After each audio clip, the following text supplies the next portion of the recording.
The world mourns the death of Queen Elizabeth II. We pay tribute to the monarch by bringing you all the latest celebrity tweets. Protests around Iran finally gain mainstream media attention while successfully minimizing the scope of the public discourse. NASA's DART mission attempts to lift the spirits of those still interested in protecting Earth from annihilation. And the brave story of a Canadian teacher leading from the front in the push for diversity and inclusion in the workplace.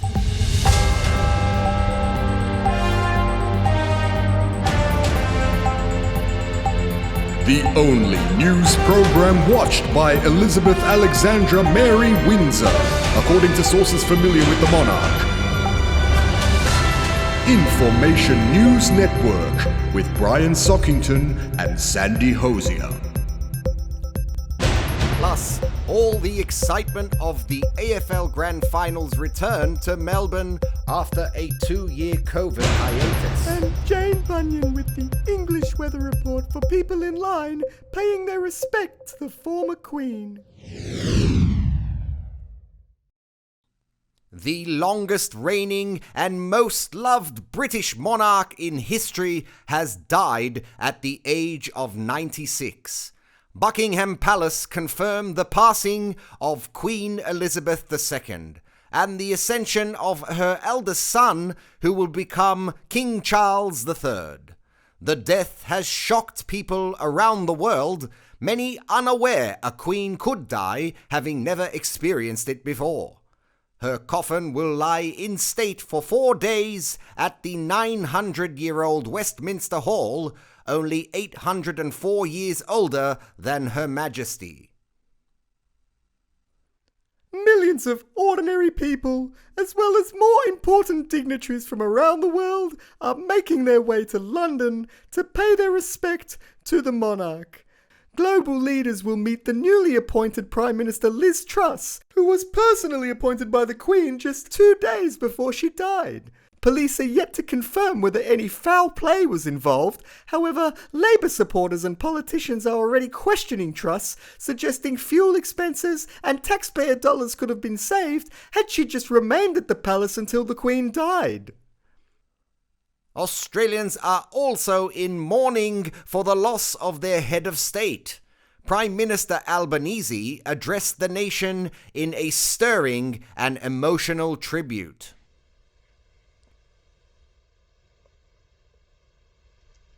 Good morning. This time of mourning will pass. What a leader!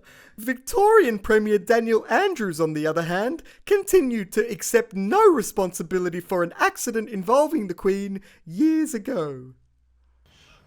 Well, I can absolutely make the point that both Kath and I were struck by her.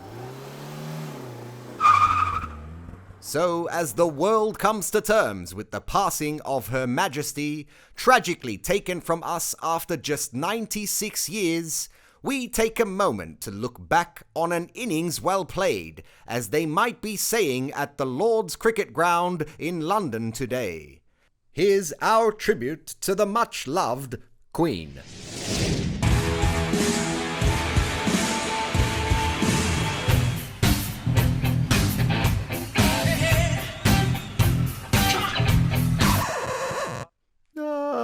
We might cross live now to Mabel and Dorothy Cankle, who are outside Buckingham Palace to pay their respect to the Queen. Mabel, Dorothy, how are you both holding up on this sad day? Oh yeah, not bad, Sandy. Yeah, not bad, Sandy. You were both lucky enough to have met the Queen back in 1970 at a football match in Melbourne, weren't you? 1970 it was. Yeah, that was Richmond and Fitzroy, I think. Oh yeah, great game. And the Tigers unfurled their premiership flag that day too. Oh, they did, didn't they? They did. You hate the Tigers though, don't you? Oh, I don't hate the Tigers, but I love the Bombers. She hates the Tigers. But they had a good team back then. You had John Northey, Francis Burke, Kevin Sheedy. Yes, but what was it like being in the presence of royalty that day? I guess you could say Kevin Sheedy's like footy royalty. I don't know, Fitzroy had Kevin Murray. The Queen, ladies, how did it feel to be in the presence of the Queen? Well, I remember I couldn't see much of it, Sandy. It's a pretty big arena, you see. I think you ducked out for a pie when the Royals came on. I probably did too. I wasn't going to miss out on the second half. Yes, but it was a special and historic day for all Australians. What was the build-up like for those who weren't there? Oh, it was just electric, Sandy.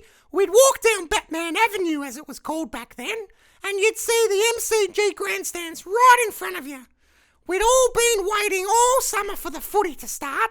No, the build-up to the Queen arriving. Oh, I'm not sure we knew the Queen would be there. Do you remember?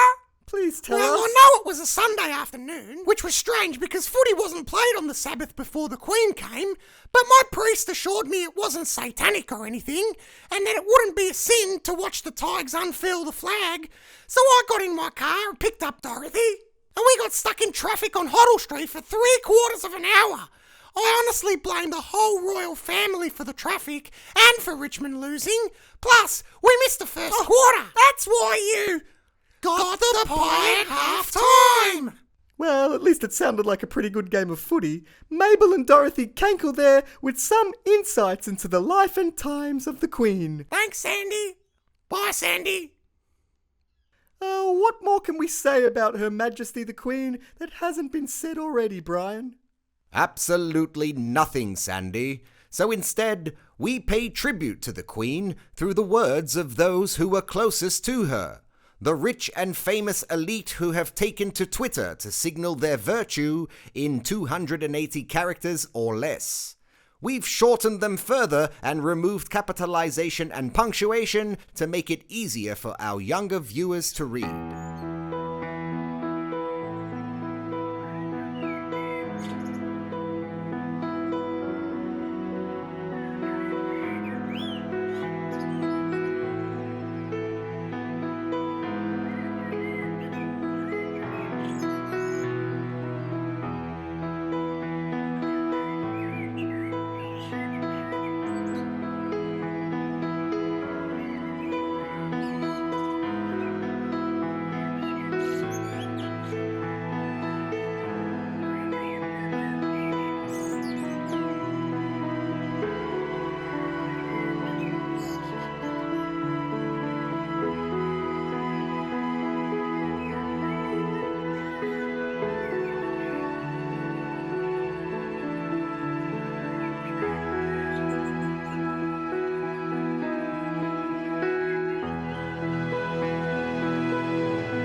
Beautiful and very modern tribute, Sandy. It really moved me, Brian, to know it's not just regular people mourning today, but the important, rich ones too. Yes, truly a sad day for all. Well, not for Indigenous people, Brian. Oh, of course not. Not for Indigenous people, no.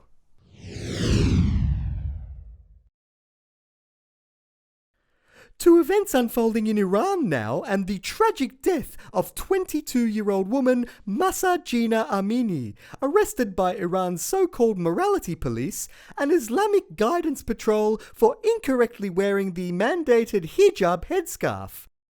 INN's Rupert Holsworthy was in Tehran to investigate whether other complex issues threatened to upstage the women's rights protest, such as ongoing tensions between the Iranian government and the Kurdish population, representing Jina Amini's people, the world's largest ethnic group without a home. Flashback to International Women's Day 1979, the year Iran became an Islamic republic, drastically changing its law and fashion forever. Today, women once again storm the streets of Tehran, protesting the suspicious death of Mahsa Jina Amini, The 22-year-old reportedly tortured and killed by the Islamic regime for a fashion faux pas regarding the wearing of her hijab. Footage of women burning headscarves and cutting off their hair in protest went viral on social media, the Iran government cutting internet services, attempting to prevent anti-government sentiment.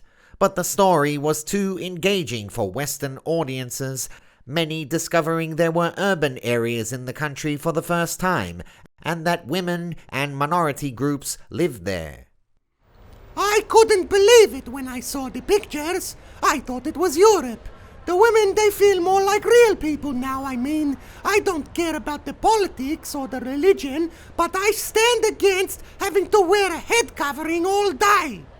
The head covering rule is stupid, and I think everyone thinks the same. We should all demand the change immediately. And what about the ongoing conflict between Kurdish separatists and the Iranian government? Oh, I don't know, mate. I thought I'd just change my Facebook picture for a couple of days. Those Islamic leaders need to learn to discriminate equally against the men, the women, the gays, all of them. And I think without killing anyone would be nice. Amini was never referred to as Mahsa, despite use of the name by mainstream media outlets around the world. She used her Kurdish name Jina, and had crossed into Iran from Kurdish territory shortly before her arrest. However, mainstream media preferred the headscarf angle rather than the less digestible 1,000-year Sunni Shiite conflict Western audiences have no taste for. I'll use 10 seconds to suggest that Jina was a Kurd, an ethnic group fighting a freedom war against Iran since the UK failed to provide promised land to them after World War I, and became one of 500,000 Kurds killed in Iran since 2004. But for now, images like these are proving much more effective than previous protests against the regime in 1999, 2003, 2009, and 2011, 12, 17, 18, 19, 20, and 2021. Rupert Holdsworthy, INN News. Oh, and we're back. I must admit to losing track of all that towards the end there, but Brian, these protests are not just about wearing hijabs, and I applaud leaders like Canada's Minister for Gender Equality for cutting through the complexity to tell it like it is. And I want to make this very, very clear that this is not about headscarves and whether or not they should or should not be worn in public. This is about respecting a woman's right to self-determine her own path. Sandy, doesn't Iran allow judges to imprison, maim, whip, or execute anyone who breaks Sharia law? I think so, Brian. Well, the Canadian woman should be telling everyone to self-determine their own paths. Oh, I don't know what happens over there, Brian, but I wouldn't want to wear that headscarf.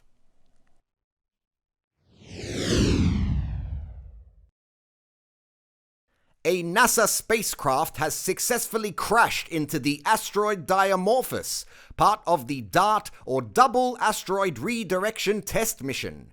The $324.5 million project was the first planetary defense system tested in human history, suggesting there may be things worth saving on our home planet. INN sourced these stunning renderings of the impacts as they would have looked from outer space.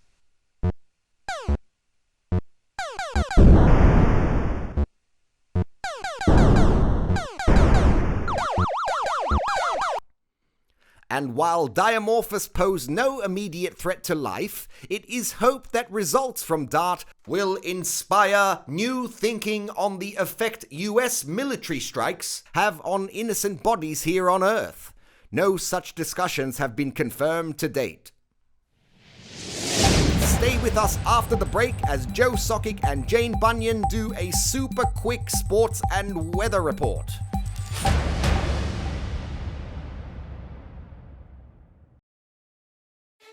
Oh, the thing about sport is it doesn't matter how important the news might be. Scams, psyops, politics. The thing people really want to talk about is sport. We create little sporting formations that are real to us. Makes us feel like we've broken away from the mass formation for a bit, even when we haven't. I'd rather invest my time and brain power on sport.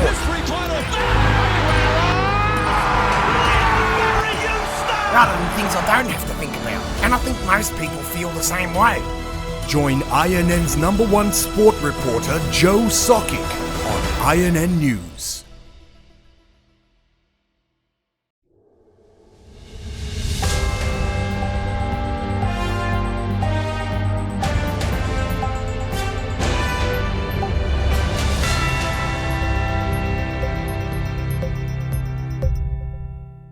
To sport with our good mate Joe Sockic. Joe, we're getting so close to the field sports grand big finals game time, aren't we, Snako? Yes, we are, Hosey. Can't wait to kick things off with the Cats and the Swans, who'll lock horns in the AFL Grand Final next week. But swans and cats don't have horns. Oh, Brian, keep her busy, will ya? Anyway, footy news, and hats off to the Magpies, who missed out on the big dance by a point after finishing second last the previous year. They chalked up 6 wins under a goal and 11 under 2 goals, leaving millions of haters waiting so long for a fail they'd forgotten they even hated them. Even I was cheering them on, but Sydney held on in the prelim and played Geelong in the first grand final in Melbourne for 2 years after they pretty much closed the joint down through COVID. 100,000 people are expected to cram into the MCG, and they'll feel safer knowing regular peasants will be kept 100 metres away from their heroes at Friday's traditional parade. The Andrews government, in their wisdom, have said stuff it to the street party and decided to float the 2 teams down the Yarra. But the unwashed masses aren't complaining. I didn't even really get to see the boats because they didn't come anywhere near us. It was a total disappointment. I've already rang the AFL and put a complaint in. It's just a fizzer. They know this type of stuff keeps people safe from when the government locked out the old veterans from the Anzac Day Remembrance services before letting 86,000 premium ticket holders into the afternoon's footy blockbuster. And fair enough. Anyway, on to our favourite segment, the September Sports Wrap. Another Djokovic-less tennis tournament took place at the US Open, with Iga Swiatek defeating Ons Jabeur and 19-year-old Carlos Alcaraz defeating Casper Ruud, becoming the youngest world #1 in the history of the ATP rankings. The WNBA finals happened, with the Las Vegas Aces capturing their city's first ever pro sports trophy and biggest win outside of a casino. And New Zealand's All Blacks win the annual Bledisloe Cup against Australia once again. The Aussies were brave in a thrilling 2-point loss in Melbourne before the All Blacks romped in for a 40-14 win at home, their 20th straight cup. But good on the Australians for turning up to get their heads kicked in again.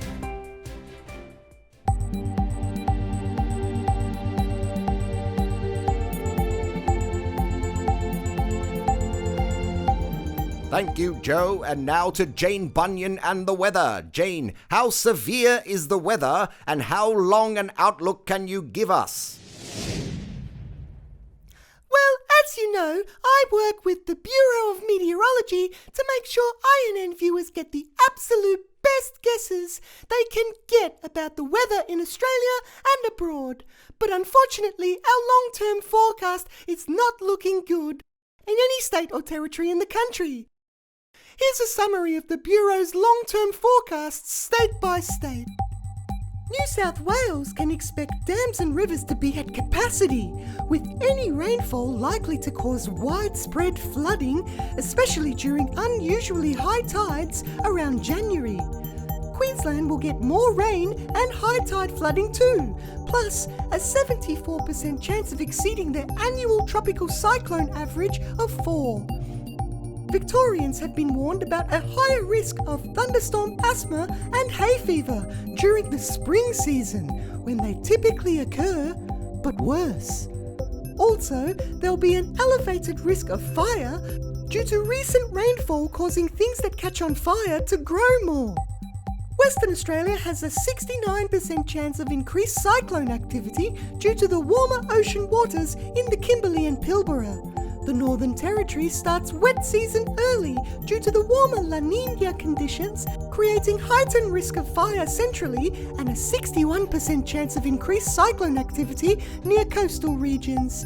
South Australia will have more fires, heat waves and humidity, so definitely a place to continue to avoid wherever possible. Same can be said for Tasmania and for our nation's capital. What's it called? Oh, the Australian Capital Territory, that's right. Yeah, it will probably flood. A lot. A busty blonde bombshell is blazing a trail for even greater diversity and inclusion in Canada, proving she can do anything a man can do, while looking fabulous in bike shorts and figure-hugging tops. Students from Oakville Trafalgar High School in Greater Toronto use their phones to document the achievements of their teacher, who the Halton District School Board have described as an extremely effective teacher supported by students and the board. Support she is quite clearly in need of. The school has created a safety plan to ensure their teacher is protected from anyone who might not be as supportive, and continue to stand behind her. Perhaps because they can't actually fit in front of her. The industrial arts teacher bravely came out as a trans woman last year and has never recorded an incident with the Halton School Board in the past, although perfect records aren't always a guarantee of support, as was the case in Victoria, Australia last year, where teachers opposed to mandatory COVID injections had their employment terminated by the Education Department, whether transitioning or not. Well, that's INN News for September. Thanks for joining us. Remember to go to innnews.com to catch up on all the stories you may have missed and perhaps donate a few dollars to us. And remember, may our news be your views. And goodbye. Goodbye.